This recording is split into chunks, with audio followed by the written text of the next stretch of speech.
जय जय श्री राधे। आप सभी का मेरे स्पिरिचुअल माइंड डायरी चैनल पर हार्दिक स्वागत है। आप सभी पर मेरे कान्हा जी की कृपा, मेरी राधा रानी जी की कृपा हमेशा बनी रहे। दोस्तों, आशा करती हूँ कि आपका परिवार सुखी एवं स्वस्थ अवश्य होगा। तो दोस्तों, आगे हम समय को व्यर्थ ना करते हुए अपनी वीडियो की शुरुआत करते हैं। देहि सौभाग्यम आरोग्यम, देहि मे परमं सुखम, पुत्र पौत्रादि समृद्धि, देहि मे परमेश्वरी, देहि मे परमेश्वरी। बोलो माता पार्वती की जय, बोलो बाबा भोलेनाथ की जय। आप सभी जानते ही हैं, अब एक अनोखा एक त्यौहार आने वाला है। हिंदू धार्मिक मान्यताओं के अनुसार सुहागिन महिलाएं इस त्यौहार को एवं इस व्रत को बड़े ही धूमधाम से मनाती हैं। तो वो त्यौहार है हरितालिका तीज का व्रत। यह व्रत 30 अगस्त को रखा जाएगा। महिलाएं इस दिन निराहार रहकर शाम के समय स्नान कर, शुद्ध वस्त्र धारण कर, मिट्टी की प्रतिमा बनाकर भगवान शिव एवं माता पार्वती का पूजन करेंगी। महिलाएं यह व्रत पति की लंबी उम्र के लिए करती हैं। इस व्रत को काफ़ी कठिन व्रतों में से एक माना गया है, लेकिन देवी पार्वती ने ही इस व्रत की शुरुआत भी की थी। तो सुहाग की सारी वस्तुएं माता पार्वती को इसीलिए चढ़ाने का विधान इस व्रत में है। हरितालिका तीज का व्रत बहुत कठिन माना जाता है। इस दिन व्रतधारी को अन्न और जल का त्याग करना चाहिए।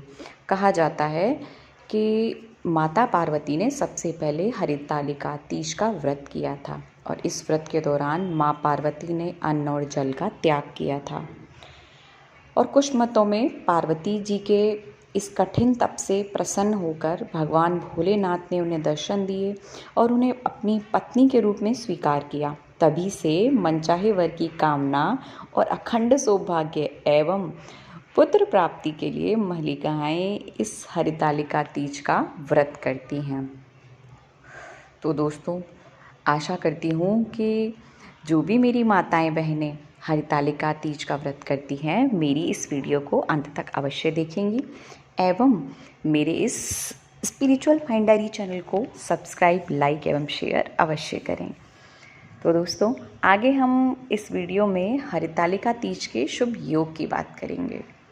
हर वर्ष की भांति इस वर्ष भी हरितालिका तीज का व्रत शुभ एवं हस्त नक्षत्र का संयोग बन रहा है, जिसमें शुभ योग 30 अगस्त 2022 को प्रातःकाल 1:04 से लेकर 31 अगस्त 2022 को 12:04 सुबह तक रहेगा। कहा जाता है कि इस शुभ योग में जो मनुष्य भगवान की पूजा अर्चना करता है उसको विशेष फल मिलता है।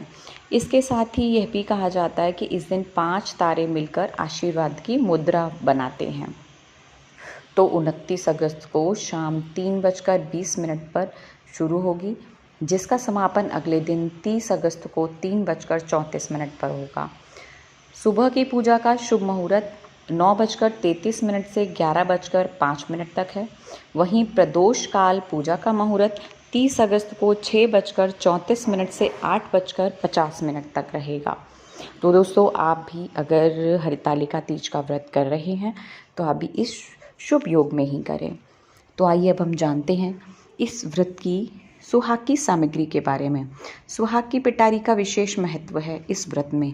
इसमें कुमकुम, मेहंदी, बिंदी, सिंदूर, बिछिया, काजल, चूड़ी, कंघी, महावर का उपयोग किया जाता है एवं माँ पार्वती को इसको दिया जाता है।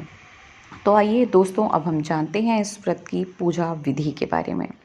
हरितालिका पूजन के लिए भगवान शिव, माता पार्वती और भगवान गणेश की बालू रेत की या फिर काली मिट्टी की प्रतिमा हाथों से बनाई जाती है। और आजकल तो यह प्रतिमाएं मार्केट में बनी बनाई भी मिलती हैं, तो आप मार्केट से भी लेकर आ सकते हैं या अपने घर पर भी बना सकते हैं।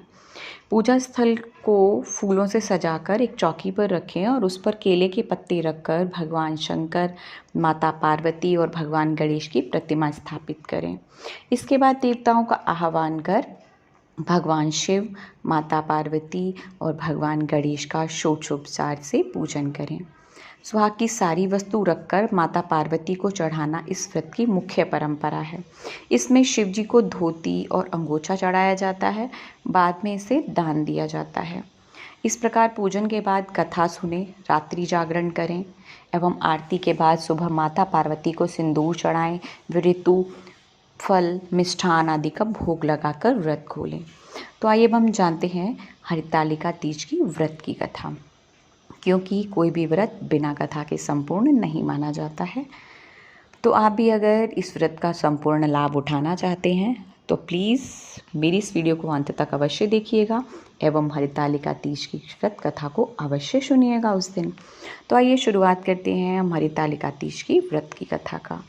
हरितालिका तीज के व्रत के महात्म्य की कथा इस प्रकार है कि भगवान शंकर ने माता पार्वती को उनके पूर्व जन्म का स्मरण कराने के लिए सुनाई थी, जो कि इस प्रकार है कि हे पार्वती, तुमने एक बार हिमालय पर गंगा तट पर अपनी बाल्यावस्था में 12 वर्ष की आयु में अधोमुखी होकर घोर तप किया था। तुम्हारी इस कठोर तपस्या को देखकर तुम्हारे पिता को बड़ा कलेश होता था। एक दिन तुम्हारी तपस्या और तुम्हारे पिता के कलेश के कारण नारद जी तुम्हारे पिता के पास आए और बोले, हे राजन, विष्णु भगवान आपकी कन्या सती से विवाह करना चाहते हैं। उन्होंने इस कार्य हेतु मुझे आपके पास भेजा है और तुम्हारे पिता ने इस प्रस्ताव को स्वीकार कर लिया। इसके बाद देवर्षि नारद जी भगवान विष्णु जी के पास जाकर बोले कि हिमालय राज अपनी पुत्री सती का विवाह आपसे कराना चाहते हैं। विष्णु जी भी इस रात से राजी हो गए। जब तुम घर लौटी तो तुम्हारे पिता ने तुम्हें बताया कि तुम्हारा विवाह विष्णु जी से तय कर दिया है। यह बात सुनकर माता सती को अत्यंत दुख हुआ और तुम जोर जोर से विलाप करने लगी।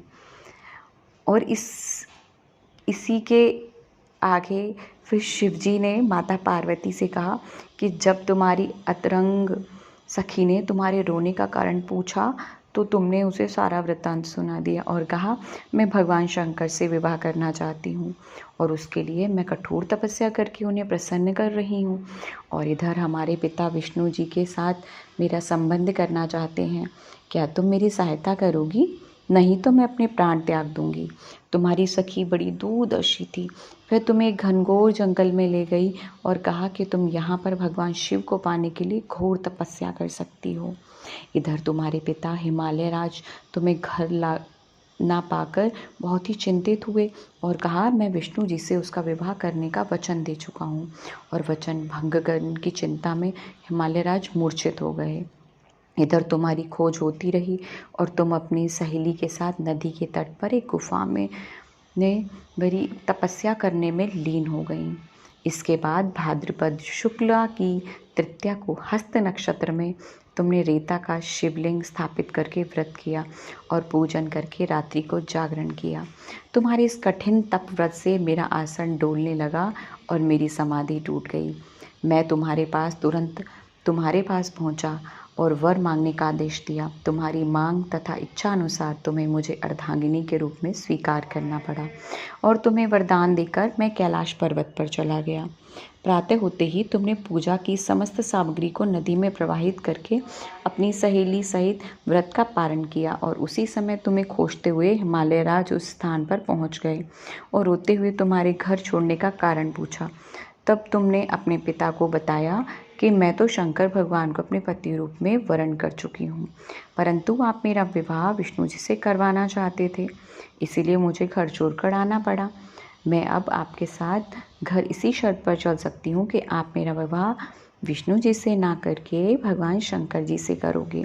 और गिरिराज तुम्हारी बात मान गए और शास्त्रोक्त विधि द्वारा हम दोनों को विवाह के बंधन में बांध दिया।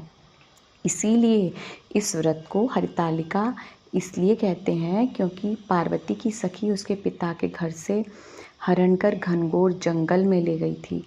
हरत अर्थात हरण करना और आलिका अर्थात सखी सहेली। तो हरत प्लस आलिका हरतालिका। और भगवान शंकर जी ने माता पार्वती को यह भी बताया कि जो कोई स्त्री इस व्रत को परम श्रद्धा से करेगी उसे तुम्हारे समान ही अचल सुहाग प्राप्त होगा। तो दोस्तों, इसीलिए कुंवारी कन्याएं एवं माताएं बहनें इस व्रत को अवश्य करती हैं ताकि उन्हें अखंड सौभाग्य की माता पार्वती की तरह प्राप्ति हो और उनके घर में सुख समृद्धि बनी रहे। तो दोस्तों, अगर आप भी चाहते हैं कि आपके घर में भी सुख समृद्धि, आपका परिवार भरा पूरा रहे और आप भी इस व्रत को करते हैं, तो मेरे इस वीडियो को अवश्य देखिएगा एवं सभी बंधु बांधवों में इस वीडियो को शेयर कीजिएगा। इसके लिए बहुत बहुत धन्यवाद।